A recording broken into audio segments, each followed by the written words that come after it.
né? Isso insere numa matriz familiar, né?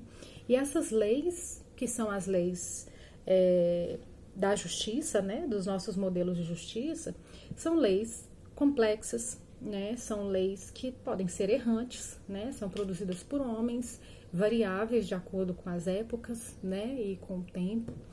Então, essa diferença também é marcada no texto. A gente vai falar também sobre, aí no texto, né, sobre o que Freud e Lacan vão dizer sobre essa relação do homem com a lei. O Freud vai dizer que a psicanálise ela não normatiza o sujeito às instituições e afirma que uma normatização excessiva pode ser um sinal de patologia, né? Então, a pessoa que segue tudo muito corretamente, que não se indigna, uma pessoa que não protesta diante de uma injustiça, uma pessoa que não se mostra afetado pela prática de um modelo de justiça, ela pode também ser considerada do ponto de vista de uma patologia, né? Esse excesso de normatização, esse excesso de normalidade, né? E Lacan vai trazer a relação da lei com o desejo, que eu acho que é um dos grandes tópicos da psicanálise, que a gente sempre tem que estar voltando, que a lei e o desejo, elas são duas faces de uma mesma operação, que é a incidência do outro sobre o sujeito. A forma como o outro, que é esse outro da linguagem, né? Esse tesouro de significantes, como Lacan falava, aquela pessoa que me condiciona a pertencer à raça humana, né?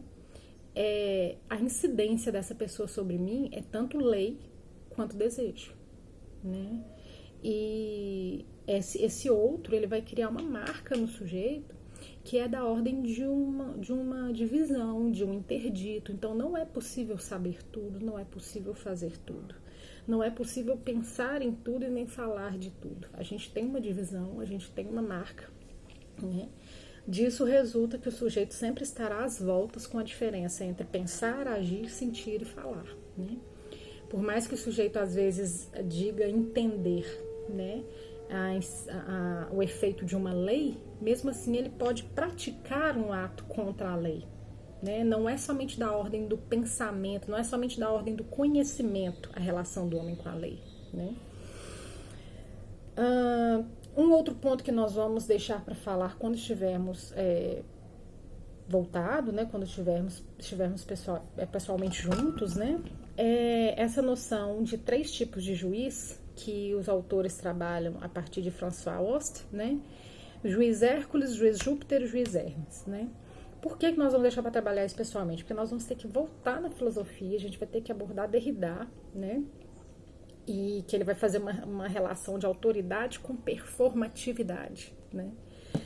Então a gente vai discutir isso em aula. Quero que vocês leiam isso aí no texto, mas me lembrem, eu também anotei aqui, que esse ponto a gente vai voltar a falar falar dele em sala, tá?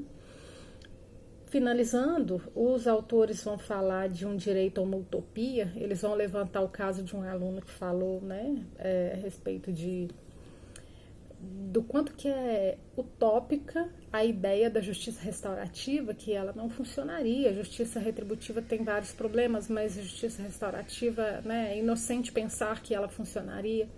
E aí os autores primeiro se questionam, né, por que a pessoa se autoriza a desacreditar dessa forma, né? Vocês vão ver que depois do comentário, o primeiro parágrafo são os autores dizendo por que a pessoa, né, não se permite acreditar que é possível.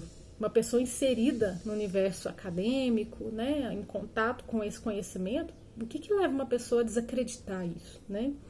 E aí eles vão fazer uma diferenciação, uma definição, melhor dizendo, do conceito de utopia, né?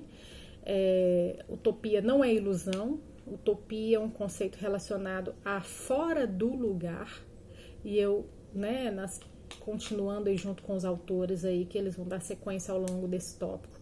Quando eles dizem que a utopia está relacionada a um fora de lugar, eu acrescentaria fora do lugar comum, né? A utopia, eles vão dar inclusive a matriz etimológica da palavra, né? Topia vem de topos, lugar, e a negação, ou seja, sem lugar, fora do lugar, né? O que não está no lugar. Se a gente for pensar que a justiça retributiva seria o lugar comum, a justiça restaurativa seria o fora desse lugar comum. Né? E eles usam uma frase também que eu acho interessante, que é o furo no futuro. Né? É como se o futuro já estivesse meio que determinado por essa prática jurídica tradicional, e aí a justiça restaurativa, de forma utópica, vai e fura esse futuro. Né? Possibilita um outro pensar sobre essa questão e possibilita outras práticas. Né? Bom, sobre esse texto, esses foram os principais pontos. Gostaria que vocês tivessem, né, um cuidado com ele, né, no sentido de mantê-lo aí sempre sendo relido. Nós vamos voltar nele numa outra oportunidade, né. Espero que vocês tenham gostado desse texto e espero que ele possa ser útil para a gente aí ao longo das aulas e nas nossas práticas, né, e nas práticas profissionais de vocês também, principalmente no campo jurídico, né. Próxima semana nós teremos um outro texto, né, outro comentário sobre o texto. Peço para que, se vocês, assim que receberem o texto, eu vou mandar para vocês por e-mail, assim que receberem, deem uma lida no texto. Se tiver alguma dúvida, aproveitem para me mandar aqui as dúvidas, né, por e-mail, porque aí eu já utilizo dessa fala através do vídeo para poder esclarecer essas dúvidas, tá? Então, um abraço a todos, espero que estejam se cuidando, né? Continuem se cuidando, de preferência em casa, e o que vocês precisarem, estou à disposição, podem me chamar lá por e-mail, ok? Um abraço.